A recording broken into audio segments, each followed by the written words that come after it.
Sean ustedes muy bienvenidos a un nuevo encuentro de historia. Hoy nos proponemos profundizar características, personajes, consecuencias y alcances de la Revolución Industrial. A mediados del siglo XVIII se inició en Inglaterra un proceso de profundas transformaciones técnicas, económicas, productivas, sociales, culturales e ideológicas, conocido como Revolución Industrial. Esta sí fue una gran revolución, un cambio brusco, profundo, grosso, total. Dio vuelta al mundo en todos los aspectos. En sus inicios los cambios fueron lentos y pasaron inadvertidos para la mayoría de la población, pero tiempo después se consideraron revolucionarios por la profundidad de las transformaciones que impulsaron en la organización del trabajo, las relaciones sociales, la relación con la naturaleza, la ideología, los sistemas políticos, en todo. Como ya trabajamos, no podemos decir que el invento de la máquina de vapor fuera el único responsable de todo lo que vendría después. Fue un gran puntapié, pero un puntapié que se encontró con un terreno que ya estaba preparado. Inglaterra del siglo XVIII. Como ustedes ya lo trabajaron, un conjunto de pequeños cambios habían generado un contexto propicio para la revolución. Podemos decir que crearon la condición de posibilidad. Repaso rapidísimo de los primeros cambios de inicios del siglo XVIII que generaron la condición de posibilidad. Muchos burgueses habían acumulado grandes fortunas. Aumentaron los tributos nobiliarios, aumentaron los impuestos reales, se mantuvo el pago del diezmo a la iglesia, todo lo que hizo que fuera cada vez mayor la presión sobre el tercer estado. Aparecieron nuevas técnicas agrícolas, uso intensivo de los campos, que hizo que aumentara la productividad. Muchos campesinos empezaron a quedarse sin trabajo. Encima, a inicios del siglo XVIII en Inglaterra, se promulgó una ley de cercamiento de tierras. Chau tierras de uso comunal, aparecieron los contratos de alquiler para su uso, se perdieron las tierras campesinas, más campesinos se quedaron sin trabajo y sin tierras. Las mejoras nutricionales por la introducción de nuevos alimentos y más alimentos, mejoras en la higiene, en la alimentación y en la incipiente medicina, desembocaron en un gran crecimiento de la población para menos puestos de trabajo. Si tenemos que resumir todos estos cambios en una frase, vamos a decir que los campos rinden más y mejor, que los burgueses tienen fortunas disponibles, que hay muchísima población necesitada de recursos y justo en ese momento se descubren los beneficios de la máquina de vapor. Los primeros cambios se registraron en la actividad manufacturera, sobre todo en la producción de textiles de algodón. Los modestos instrumentos empleados para el hilado o el tejido fueron reemplazados por telares mecánicos impulsados por energía hidráulica. Tiempos después, esos telares comenzaron a ser movidos por máquina a vapor. La combinación de la máquina a vapor con los telares mecánicos permitió aumentar notablemente el volumen de la producción y la productividad del trabajo. Había un temita. Estos telares movidos por las máquinas a vapor ocupaban muchísimo lugar. Entonces los burgueses comenzaron a construir edificios de gran tamaño, denominados fábricas. Allí instalaron los nuevos telares y nuclearon todo el proceso de producción textil.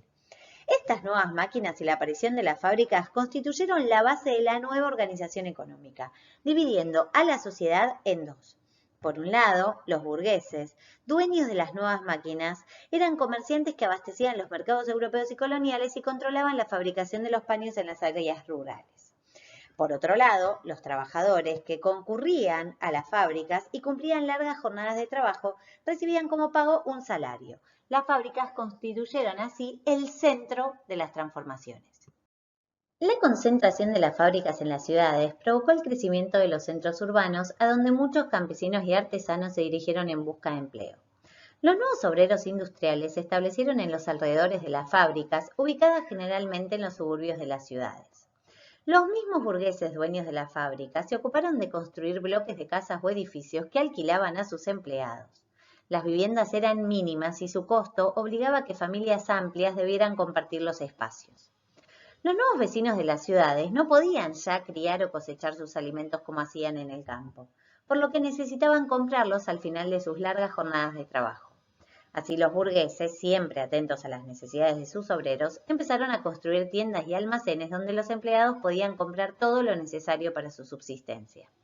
El hacinamiento y las malas condiciones de vida y de higiene en los nuevos barrios pobres favorecieron la propagación de epidemias y enfermedades contagiosas como el tifus y el cólera.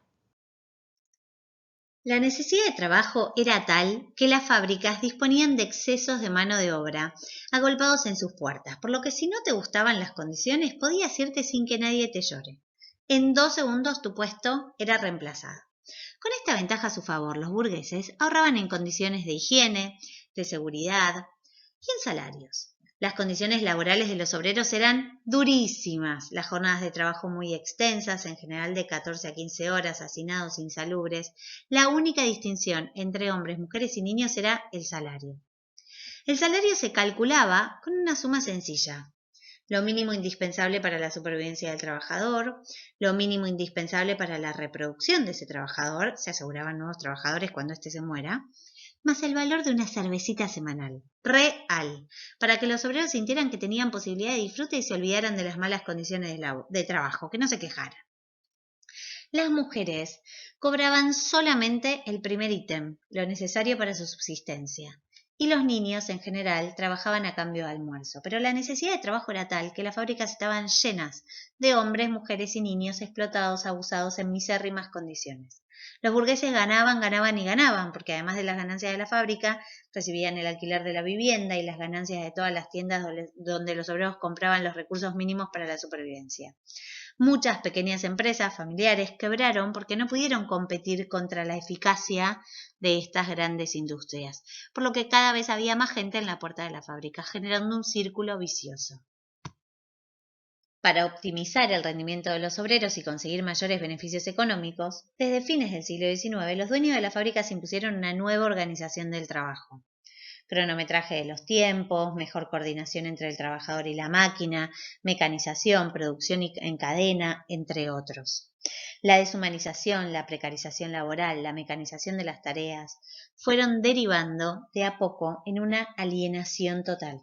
Alienación es un término que se utiliza por muchas disciplinas. Lo usan la medicina, la psicología, la economía, las ciencias políticas.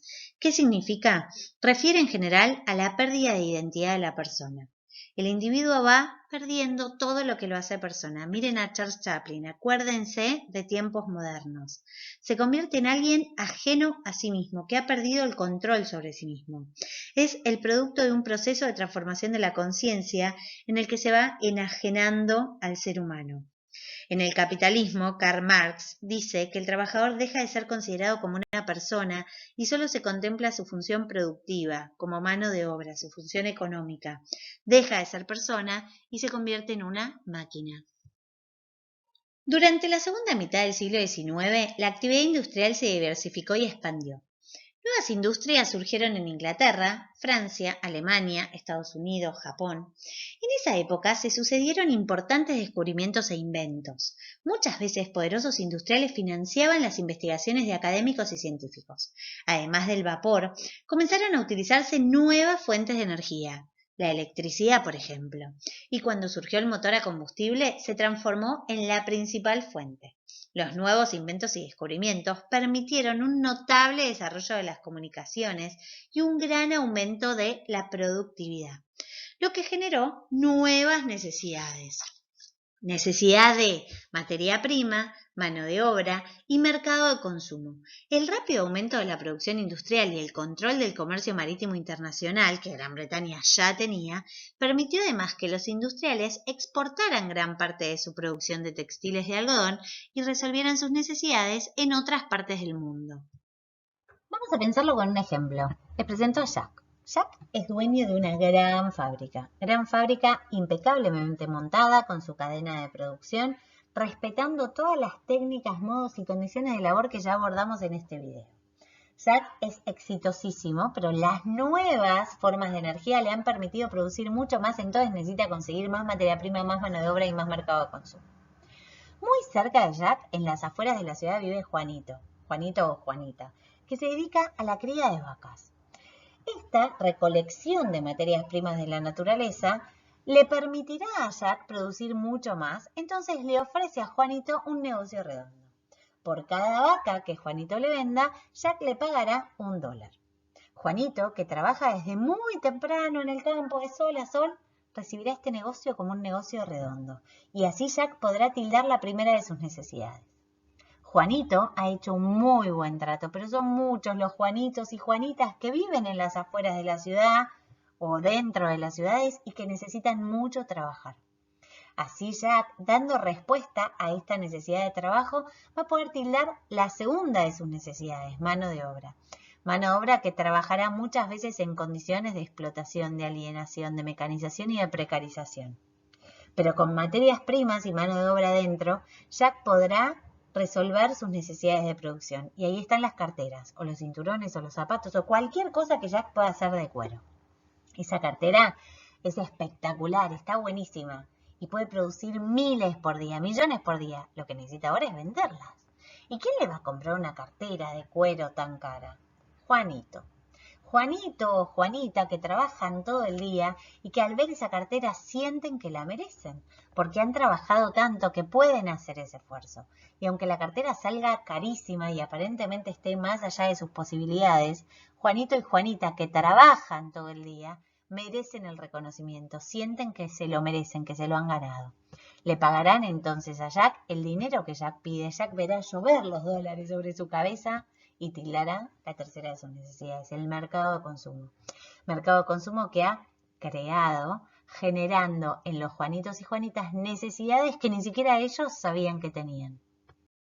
Así como las nuevas necesidades se resolvieron al interior de las naciones, lo mismo va a pasar a nivel internacional y se va a dar un nuevo orden, una nueva división internacional del trabajo.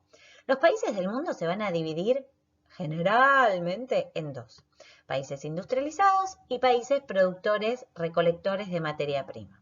Los países industrializados, los JAC, se van a dedicar a la elaboración de productos manufacturados en las fábricas, mientras que los países menos desarrollados se van a dedicar a la recolección de las materias primas, a extraer de la naturaleza todos aquellos productos que pueden servir para ser transformados. Así tendremos países JAC y países Juanito. Los países JAC van a comprar las materias primas a los países menos desarrollados a cambio de un valor, mientras que los países menos desarrollados van a comprar los productos ya manufacturados de los países JAC. Así se va a dar un círculo vicioso.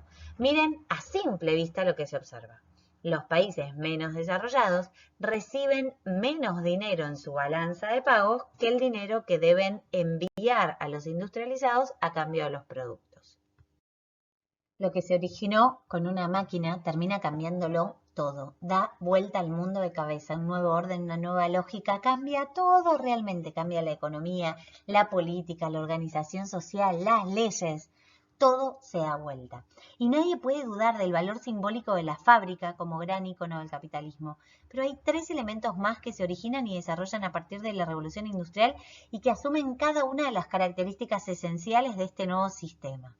El reloj, aunque se había creado antes, toma un protagonismo a partir de la revolución industrial inusitado. Ahora, el reloj ubicado en las puertas de la fábrica marca el inicio y el fin de la jornada de trabajo. Cronometra los tiempos, mide los rendimientos, separa la vida laboral de la vida del ocio.